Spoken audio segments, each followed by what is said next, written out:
So what I decided to do was I had to get up every morning and I had to do one positive thing.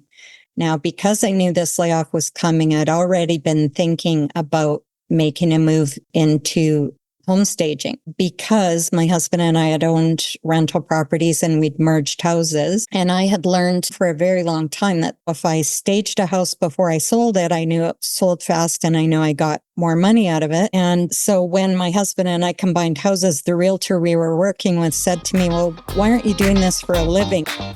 Hey friends, welcome to the Business of Home Staging podcast. This is your backstage pass to business intelligence for creatives. Are you driven by your passion for design and decorating so much that you're happy to do it for free? That was me until I made 6 figures in my first year as a home stager. Yes, real estate staging is serious business with the potential for 6 or even 7 figures in revenue. Your talent is a great start, but building a profitable business requires so much more than creating beautiful spaces. Get the boost of confidence you need to monetize your talent, keep your phones ringing, and your pipelines full. Grab the popcorn as I pull back the curtains on the best-kept secrets with inspiring conversations and success stories of challenges, wins, and everything in between. I've made so many mistakes so you don't have to. If this Nigerian girl can do it, you, my friend, can do it too. Let's go. Today, I have the beautiful and brilliant Ellen Mann joining me from British Columbia, Canada. Ellen, I called, you answered. So thank you and welcome. Thank you for having me. Ellen is the president of Chrysalis Creative Home Staging, also based in Canada, where she's joining us from. She has won multiple awards, establishing herself and her company as leaders in home staging and design.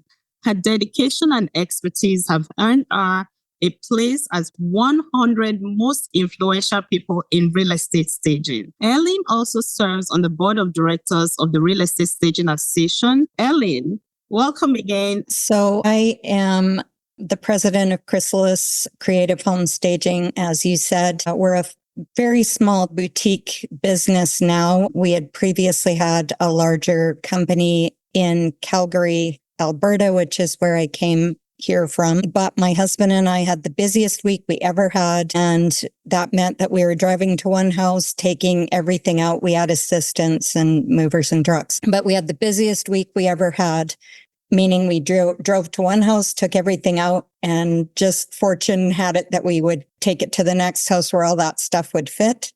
And we did that for 6 days in a row. And the night before that week started, there was a massive blizzard and we had about 12 inches of snow, and then the temperature plummeted to minus 30. And we decided that we didn't want to do that in minus 30 anymore. So we made a move to British Columbia, where we are now. You mentioned that you have a boutique home staging company. That is a word that people throw around and it means different things to different people. I also consider my company a boutique company because we don't do too much and we have a niche clientele that we service. What is boutique? What does it mean to you and your business?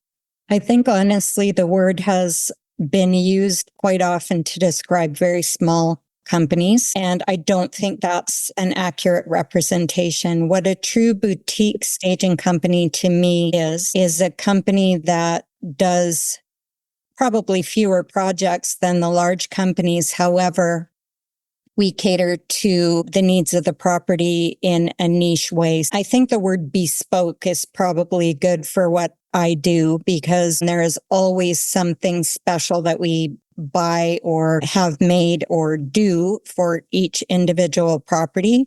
So it's not just a word that should mean small. It should mean that you are doing individual attention to each of the projects that you choose to take on. Okay, so it's more like customized approach. So when we spoke in Las Vegas, you also mentioned that you have a background in change management. If I ran into you in an elevator, never heard the words before, what would be your pitch to me to understand what change management is? So change management is very much what it sounds like. People face change in their life all the time, and we don't do it very well. So how I started was by getting certified by a company called RESA. Anybody that does change management, usually if you're looking for a job, they'll ask you if you have your RESA certification. And what that means is that you apply a set of tools to help people manage change, whether that is a change in a software program. For example, I worked in the IT department of a large corporation, and we were constantly changing software packages. And if you've ever had to have a major change in a software package for something that you use every day, you know how frustrating that can be. So my job was to give people the awareness that we're changing the program ahead of time so they could get their head around it. We worked on getting them to desire the new product because you're always advertising that it's shiny and new and great. You have to give them the knowledge to work their way through learning the new program.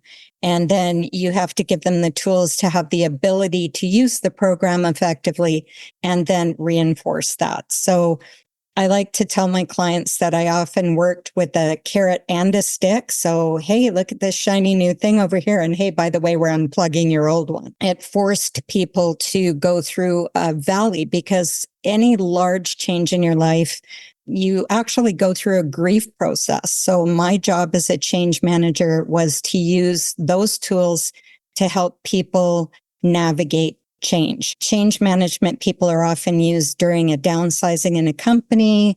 They can be brought in when people are experiencing grief.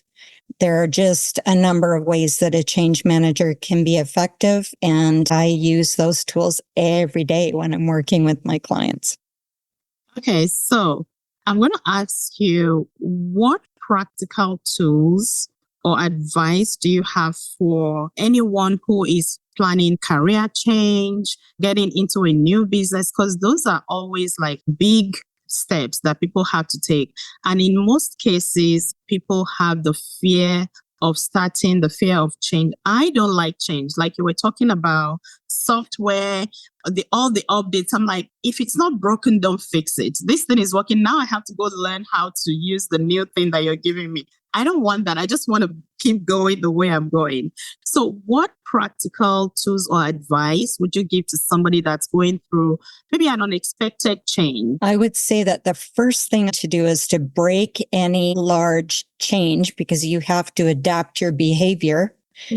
Break it into manageable chunks. So I can give you a really good anecdote. When we decided to move, we were moving not just one house. We owned rental homes, and our dream home, my husband and I met, we were both single parents. We met when I just built my dream house. 4 months later, I met him. And within months, we knew that we were going to be combining homes. So I sold my house, he sold his house, and we had to merge with kids in tow because I had custody of my two, he had custody of his two, and we had to combine homes. So that's a pretty massive change. Then when we decided to move to this province, another huge change in our life. And we have always chosen to break it into manageable chunks. However, we think very differently. So being in home staging, you have to have a rather creative brain. My husband, on the other hand, is extremely analytical. He is an engineer. He has an MBA. He is very practical. He loves spreadsheets. I hate them.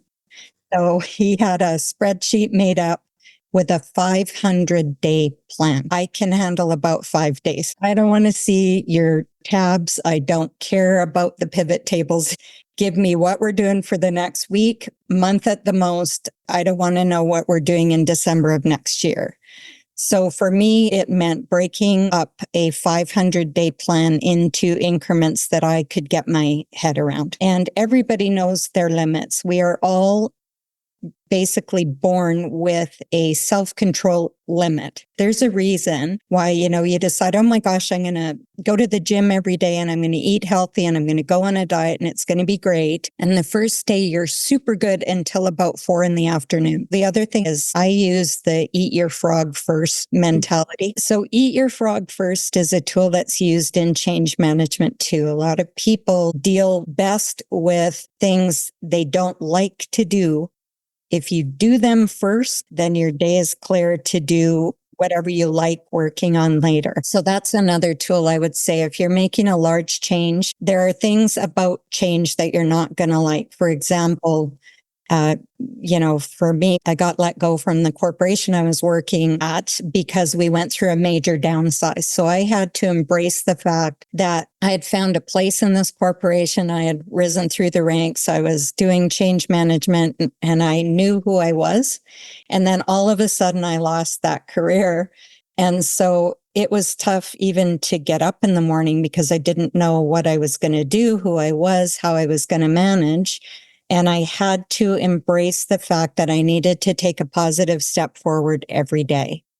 Now, I knew that this downsize was coming and I knew that I was at risk because of the age group that I was in, but I'd been through 6 or 7 layoffs before. And whether you know it's coming or not, when they tell you you're redundant, we don't need you anymore, bye, it's really a kick to your ego. And so I had to apply all the tools that I'd been using at work every day on myself. And it's not even easy when you know all of these tools to apply them.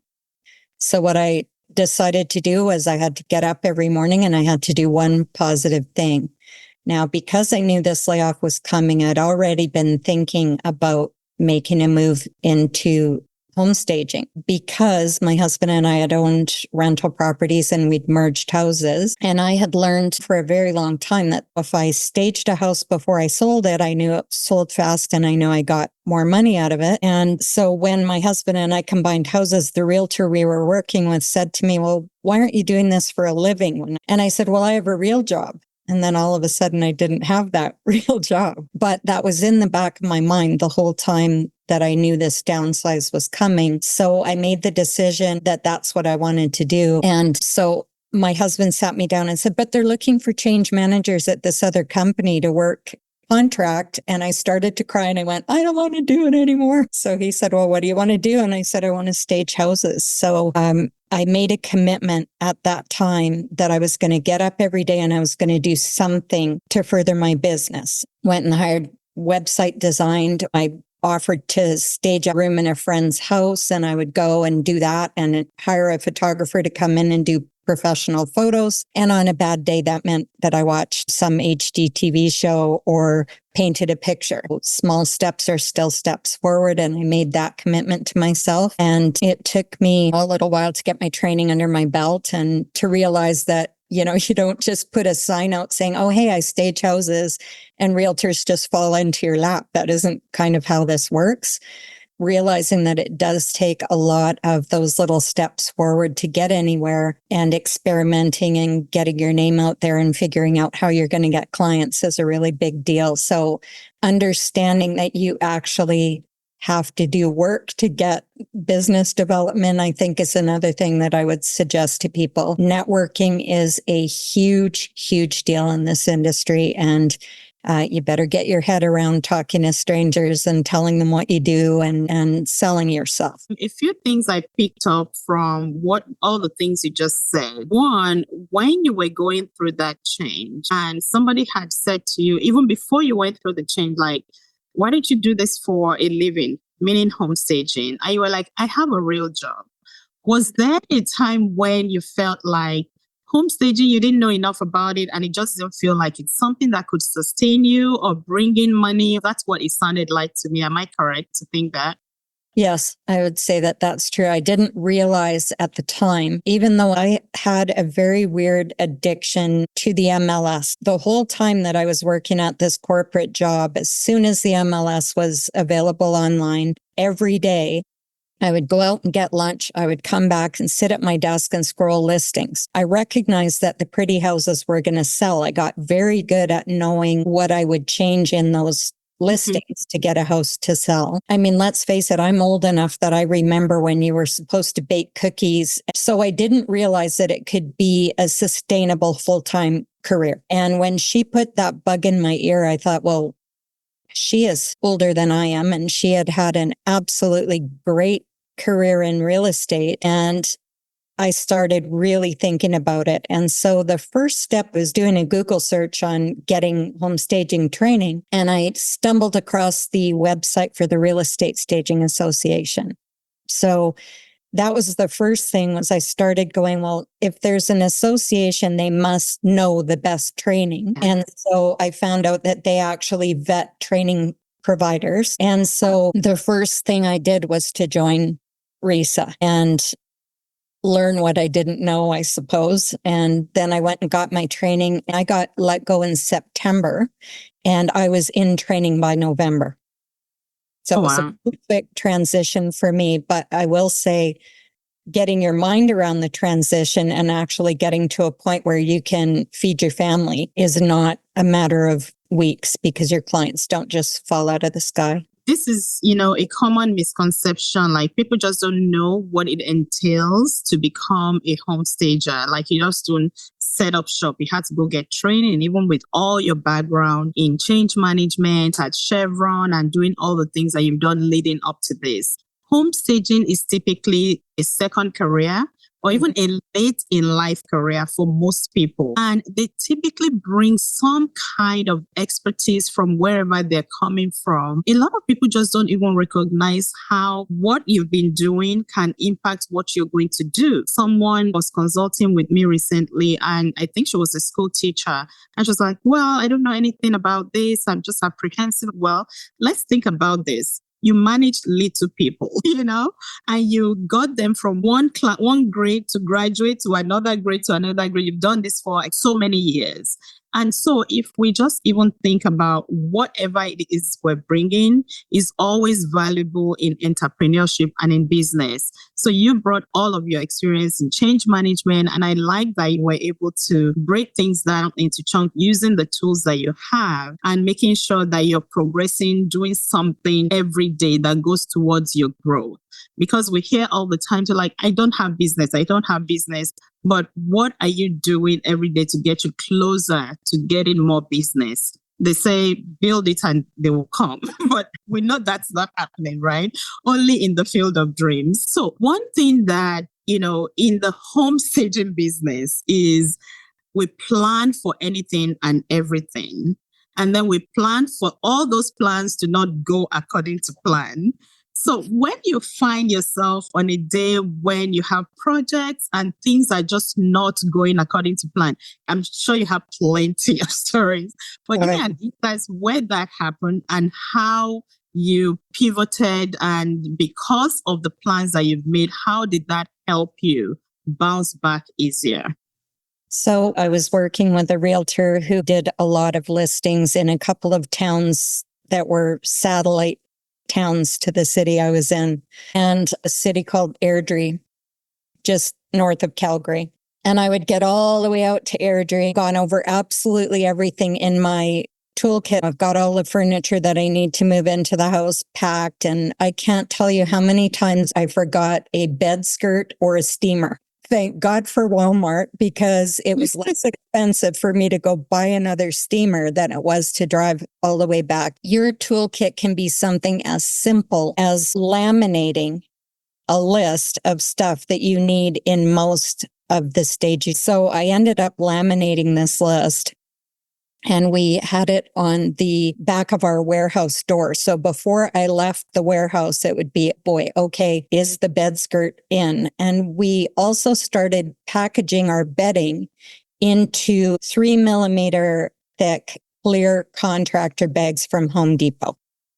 Best thing we ever did, because I would grab 2 bags, which had 4 pillows, 2 Europe pillows, a bed skirt, the blanket that we use for a bottom sheet, and then a duvet with the cover. And those are in 2 bags, and I just grab them and go. And I knew that I had everything, but that was after buying 6 or 7 steamers. The other thing is I always travel in my car with an extra, because even when you're going in and doing an occupied house, a lot of times people don't have a bed skirt on the bed. So I kind of travel with that, and I travel with a 12 pack of white pillowcases. Everywhere I go, there is white pillowcases in my car because, you can tell people that you want white pillowcases or white bedding on their bed, and lots of times you come in and they haven't done that. So little tools like that just kind of make it easier, automating anything I can automate. So giving myself options to kind of choose things on the fly has been really good for me. And we're quite successful at it. I mean, we show up at a house at 9 a.m. It's my husband and me, and we bring in movers, and I have one assistant who comes when I need her. She's amazing. But my husband and I can stage a house between 10 o'clock when everything's loaded into the house, and we're gone by 2. So we do a pretty efficient job at what we do, and we've learned the tools that work for us. You don't have to model yourself after someone else if it doesn't fit your brain. I love that you said that at the end, because you have found tools that work for you because you have worked it, and now you know exactly how your brain is wired and what you need to do to get yourself on track. Yeah. I am a huge fan of grab and goes. We have we have a kit for everything. Yeah. So we have a bathroom kit that just has 2 towels, 2 hand towels, so you don't ever forget those kind of things. You have your shower curtain in there. So you just go, how many bathrooms am I making? Grab and go. And then we have one that's like 2 sinks, 1 sink. So you have 1 soap or whatever, and you just have what you need because you're just building efficiencies into your business, right? And so I love that you've recognized what that is. And the thing to say about discovering that too is you have to do. Because I see people come online to ask questions. What do you do with this? How do you do with that? It's all fine to gather all that information, but until you actually put it to use and start working it, you're not going to discover what works best for you. You're just going to be adopting somebody else's, method of doing things. It may well work, but if you give yourself the opportunity to extract it out of yourself, you'll be so much more organic and so much easier to follow, right? One of the things that I find new stagers do too is that they are defensive of their position that, well, I can't do that because won't it look exactly the same in every house? Well, no. So the perfect day for a stager is going to a house, removing absolutely everything, driving to the next house, putting it all in and making it look different. And I had a stager who I just love her. She was in a master class with me recently. And she said, well, I can't because it's all going to look exactly cookie cutter. And I went, no.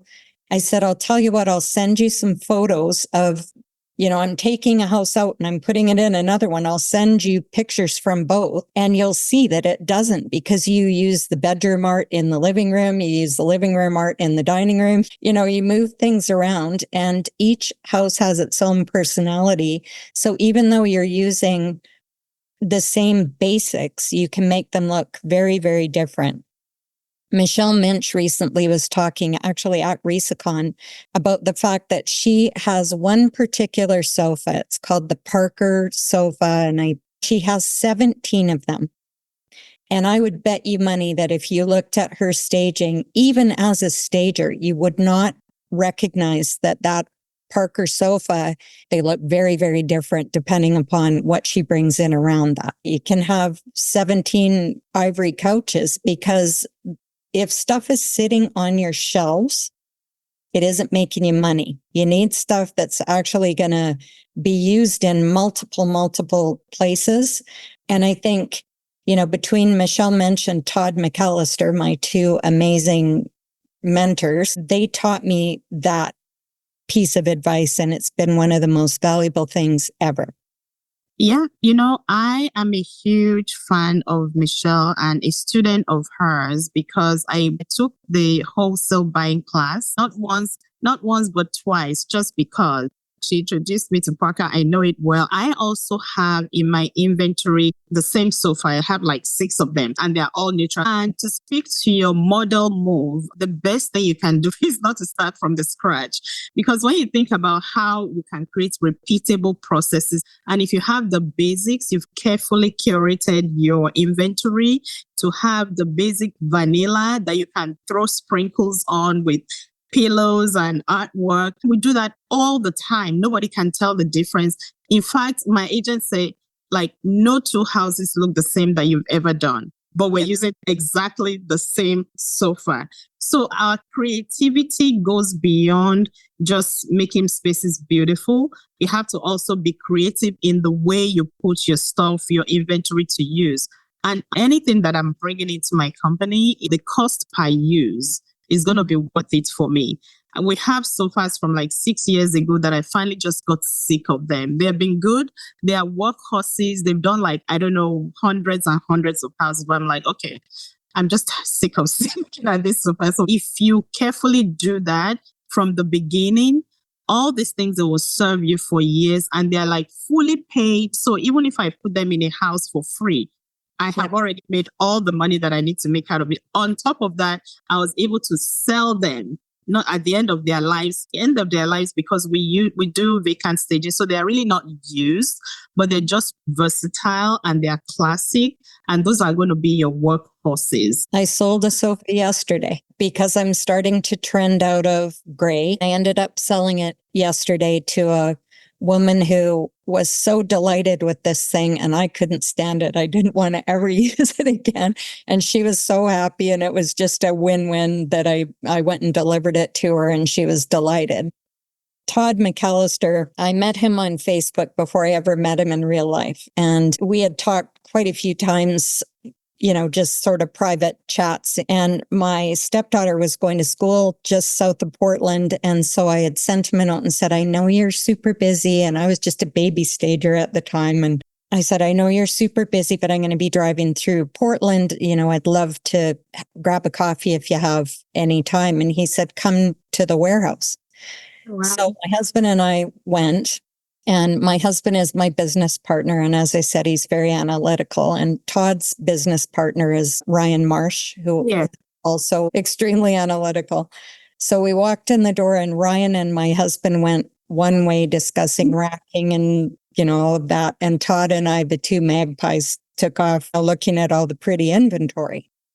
But the coolest thing about that story is that they were actually downsizing the size of their warehouse significantly because Ryan had run the numbers and realized that they were actually a better run business and more profitable if they were doing fewer stages, but a certain kind of stage. And I remember walking through with Todd and I was overwhelmed by the amount of stuff. And oh my God, I just wanted to get my hands on everything they had because they had 13,000 square feet of warehouse. And so he had, a section of red and purple and orange and green and yellow and blue and all of this stuff. And I was just, my God, I thought it was just the greatest thing. But as we're walking through, he's pointing at the whole shelf of red decor going, don't do this. And then don't do that at the purple one and don't do that at the blue. And I was like, well, what do you mean by that? And he said, you are going to buy silver, gold, white, ivory, black, and wood. Yep. Went, why? And he said, because a whole shelf full of red decor, if it's sitting on the shelf, is wasting money. It's costing you money. And I said, well, what do you mean? How's it costing me money? And he said, because you're paying for the storage of all of this stuff. And then he turned to me and he said, we've decided that we're going to have our staging style is going to be rustic glam. And I looked at him and I said, rustic glam, what does that mean? And he said, it means that if a table falls off the truck, all it does is add to the character. And I went, okay, I have to be very strategic about the things I buy. And he said, and the other thing is you need inventory that all works together because eventually you use all your favorite things that you love using over and over. And at the end of the day, you're going to get another stage, and you better be able to put things together and make that stage shine as well. So learning that you buy large pieces in neutral colors and you mix and match, and you get a knack for tying things together in ways that people who don't have a design aisle say they don't know how to put those things together, but you need to have that skill set. So that was a really interesting thing for me to learn from those two as well, was that everything I own better work together, because I have to be able to put together the next stage. That's kind of how I approach my inventory. And I would say that I learned a lot from Todd McAllister as well, because when I attended the wholesale buying class, I got three for one. It was Ryan Mash, Todd McAllister, and Michelle Minch. Yeah. And one of the things I remember walking away that Todd told me is, my wood products, dining table, do not buy anything that has any smooth finish. Because you said, if it falls off the truck, it adds to the character. It's just like real wood, just buff it up and keep going. So that stuck with me, and everything I buy now, and I'm embracing the rustic design as well, because they're just enduring. They're more organic, and learning that neuro aesthetic thing that we learned at RESACon made me realize the more I want to use more organic, natural materials, buying in pairs, because you can smoosh two cabinets together. I learned that from him as well. Instead of buying little pieces that don't work together, I've created kind of like a capsule. The same way you have your capsule wardrobe, my warehouse is a capsule of everything has to be able to work together, or we're not buying it. So those are the ways that you can save money, that you can improve your profit, that you can be more efficient. So we both know that staging is less about designing and decorating, but more about marketing for real estate. So how do you balance creativity with the practical marketing when you stage? Our job is to sell the fixed assets in the house. So our job is to draw the eye toward things that a buyer is buying. So recognizing what your end goal is. Last week, right before RESACon, we staged a house that had a very modern kitchen that had been completely renovated, and their bathroom also with navy blue cabinets with the beautiful brushed gold finishes and gorgeous countertop. And all of this is in the kitchen that led into a living room that hasn't been touched since the 70s. So you realize that, okay, well, I have to make these things work. And how am I going to tie these to juxtaposition of style?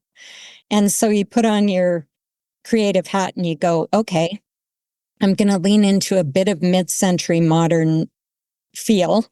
And that's going to tie these two things together. At the end of the day, we got 35 showings, 8 offers, and $65,000 over list on a house that the living room has, 1970s wood walls, wood ceiling, and wood floors. And somebody fell madly in love with that. So keeping in mind what the end goal is, and then using your creativity to tie things together, is a big part of it. Another thing is that I love a challenge. So in that same house, the homeowner had said to me, can you bring a single bed? And I said, no, I don't have single beds in my inventory. I just choose not to do that. I have queen beds. Trust me, this room will handle a queen bed. She didn't believe me. And she said, you're going to have to use a double tops. And what did I do? I used a queen bed. I got 2 bedside tables, 2 lamps, a queen, a bench into a room that she thought would only handle a single bed. So understanding that using, round, smaller scale side tables in there still gives you the opportunity to have a bed that could be used as a guest room. I love to show people that, you can use this space speaking of, Michelle mentioned her wisdom again. She told me once, she said, you can be a mediocre stager and a good business person, and you will blow the pants off somebody that is the best stager in the world that has 0 business sense. And so bringing project management into what we do every day, I think it has been a real boost for me. And I would love to see young stagers coming into the business, and by young, I mean new stagers. It has nothing to do with age, because as you said, just like with the, politicians, we actually can come into this business at an age where most people are slowing down, and we can kick butt by using your business acumen. But I would like to see stagers move away from talking about making things pretty and start using business language. I don't want to read on one more stager's bio that they spent their entire childhood rearranging their Barbie furniture, or they had the best organized bedroom in the world. And oh my God, my bedroom was so pretty. I don't want to hear that. When you're trying to gain the business of a developer or a builder, people who are in a business role, telling them about your Barbie house does you zero favors. We need to start using language about the return on investment. We are project managers. Think about it. We work with multiple clients every day. We have to set expectations. We have to deliver on timelines. We are working with not only our realtors and our homeowners, but we're working with movers, furniture vendors, and photographers all day long. Even though Barbie is a fantastic movie, I think everybody should watch it. However, stop talking about your fetish for pink. Have to start to talk about this as a business to get the respect of business people. Amen. No, seriously, this was my next question to you. How do we, what advice would you give someone in the creative business how to think more like an entrepreneur? Because anybody can go make a house pretty. I was talking to someone that was starting new, and she started with this story of how she used to enjoy rearranging. I'm like, stop, let's go again. Think about what it is that you do that people want to pay money for. Why should they pay you? Because anyone can tell this story, and I've heard it over and over again. If you have established a business, you need to start talking the business language, because your target market, real estate agents, they don't care about all those stories. They want to see, how can you make my listing sell faster for more money? Show me your expertise. Sell me yourself. What is your worth? What is your value? And those are the things that are lacking sometimes. And that's one of the reasons why I'm doing this, because it's not just going to be my voice. It's going to be conversations like this from people who understand the business of things. Tanya and I were talking last week. I interviewed Tanya, and she was saying that, just because you want to stay, you have the talent and you like decorating, doesn't mean you have to be a business owner. It's not for everyone. You can actually go work for a home staging company. Like, you can do the training and then you can offer your service as an employee on somebody else's team. So I have to ask you a fun question. If you were a piece of furniture or decor, what would that be and why? Boy, I have to say that I'd want to be the bed in a primary bedroom. And the reason for that is because there are layers that have to come in to make that bed the star of the show. The primary bedroom is the one room in the house where a piece of furniture becomes the focal point. So having layers and applying softness, and you can change the look of the whole space by changing just the pillows on the bed again. And I think, the primary bedroom is where you go for your serenity and your break away from the rest of the world. So for me, I think it would be that. I love that answer. The layers, the serenity. Well, Ellen, this has been so much fun. I have enjoyed talking to you, and I loved seeing you at RESA. It was so good to get to know you better, and I look forward to talking to you soon. I will look forward to that as well. And I'm brokenhearted that I only have 4 months left on the board. I've really, really loved having a leadership position at RESA, and I'm really glad that you've stepped up to lead that charge. I think that this board is going to be terrific. Thank you again, my friend, for joining me and for agreeing to do this with me. You've been listening to the Business of Homestaging podcast. Remember to share, like, and subscribe. For more business resources, or if you need help getting started in the world of homestaging business or any business for that matter, or you're looking for growth strategies, reach out to me on thebusinessofhomestaging.com so we can create a roadmap to get you from where you are to where you want to be. Thank you for joining me on this episode and keep doing all the things. Until next time.